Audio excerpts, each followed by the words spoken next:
তালের এখন খুব ক্রাইসিস। একটাই তাল পেয়েছি অনেক কষ্টে।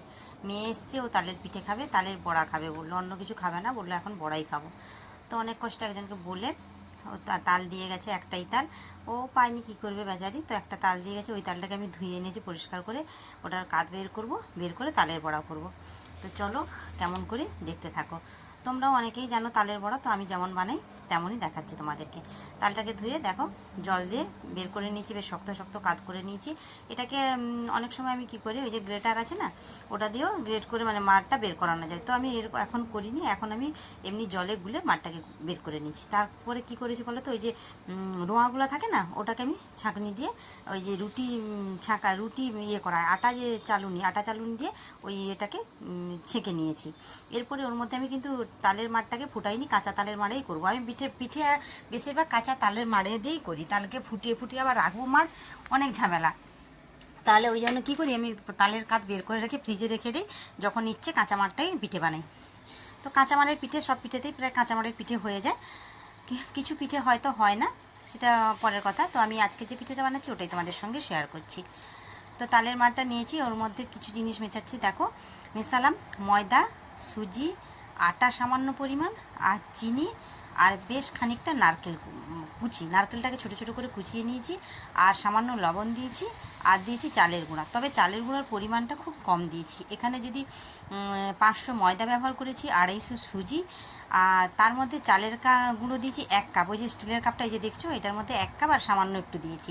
আর দিয়েছি আটাও দিলাম। হ্যাঁ, আটা দিয়েছি 200 মতো, 150 থেকে 200 আটাটা দিয়েছি, 500-র মধ্যে 100-150 আটা এরকম।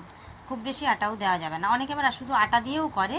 তো আমি আটাটা খুব বেশি দেইনি, দিলেও কোনো অসুবিধা নেই। আটাটা যখন মানে গরম পিঠেটা খাবেন, একটা আটা আটা গন্ধ করে, যাদের আটাটা পছন্দ না তারা গন্ধটা পাবে, কিন্তু যদি ঠান্ডা হয়ে যায় ওটা কিন্তু আর বোঝা যায় না, নরম হয় পিঠেটা খুব। তো তার মধ্যে সামান্য নুন দিয়েছি, আর দেখো নারকেল কুচি দিয়েছি। নারকেলটাকে আমি তুলে নিয়ে ছোটো ছোটো করে সুন্দর করে ছোটো ছোটো করে কুচিয়ে নিয়েছি, বেশ খানিকটা, মানে অনেকটাই নারকেল কুচি এখানে দিয়েছি। এবারে ভালো করে মাখিয়ে নেব সুন্দর করে। তো মাখিয়ে এটা আমি 10 মিনিট রেস্টে থাকতে দেবো। কেন দেবো বলো তো, সুজিটা দিয়েছি আর চিনিটা দিয়েছি না, ওটাকে গলতে টাইম দেবো। তো পিঠে অনেকে বানায় খুব প্রচণ্ড একবারে কড়া মিষ্টি, তো আমার কড়া মিষ্টি পিঠেটা ভালো লাগে না। মানে পিঠে তো মিষ্টিই হবে, কিন্তু যেটা উগ্র মিষ্টি, ওই উগ্র মিষ্টিটা আমার কখনোই ভালো লাগে না, তাহলে পিঠে খেলে মুখটা ঘিরিয়ে যায় আর খাওয়া যায় না। তো 10 মিনিট পর আমি ফিরে এসেছি।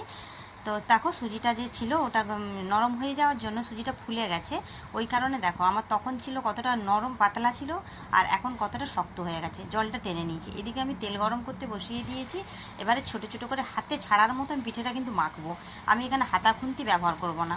তো পিঠেটা যাতে হাতে ছাড়তে পারি, তোমাদেরকে দেখালাম তুলে, ওই রকম আমি কিন্তু করব। মানে মাখানোটা ওই রকম যেন শক্ত হয়, খুব বেশি আবার শক্ত যেন না হয়, তাহলে পিঠেটা শক্ত হয়ে যাবে। মানে মাখানোটার কাছেও কিন্তু অনেকটা আছে, পিঠেটা নরম ভাব আসবে, খেতে ভালো লাগবে। তো এইভাবে মাখিয়ে তোমরা করো, দেখবে ভালোই হবে। কিন্তু এর মধ্যে চিড়ে দেবে না কখনো। এই তালের পিঠের মধ্যে চিড়ে ব্যবহার করলে প্রচণ্ড তেল টানে পিঠের মধ্যে, আর মানে অতিরিক্ত নরম হয়ে যায় আর প্রচণ্ড তেল টানে। ওই চিড়েটা ব্যবহার মানে তালের পিঠে বিশেষ করে চিড়েটা ব্যবহার আমি করি না। কে করে জানি না, অনেকে করে হয়তো, আমি জানি না ঠিক, কিন্তু আমি করি না। তো দেখো এবার ছোটো ছোটো করে তালের বড়া বসিয়ে দিচ্ছি, খুব ছোটো ছোটো করে। আর এটাই তালের বড়া ভাজতে খুব বেশি কিন্তু তেল লাগে না। এই যে তেলটা দিয়েছি, এটাই আমার এতগুলো ভাজা হয়ে যাবে। দেখো একসঙ্গে কতগুলা ধরেছে, দেখেছো?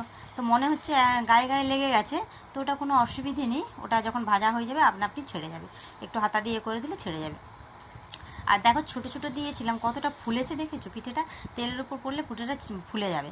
আর দেখো গায়ে গায়ে লেগে গেছে, কি সুন্দর, একটু খুন্তি দিয়ে সরাতেই সরে যাচ্ছে, কোনো কিন্তু আটকায়নি। মানে ওটা যে লেগে গেছে, ভাবছো লেগে গেলে হবে, মানে গায়ে গায়ে জড়িয়ে যাবে। দেখো আমি নামিয়ে নিয়েছি লাল করে ভেজে, কত সুন্দর হয়েছে, গরমটাই কত সুন্দর স্পঞ্জিভাবে এসছে, বেশ নরম তুলতুলে পিঠেটা। এটা ঠান্ডা হয়ে গেলে খেতে আরও মজা লাগবে খেতে।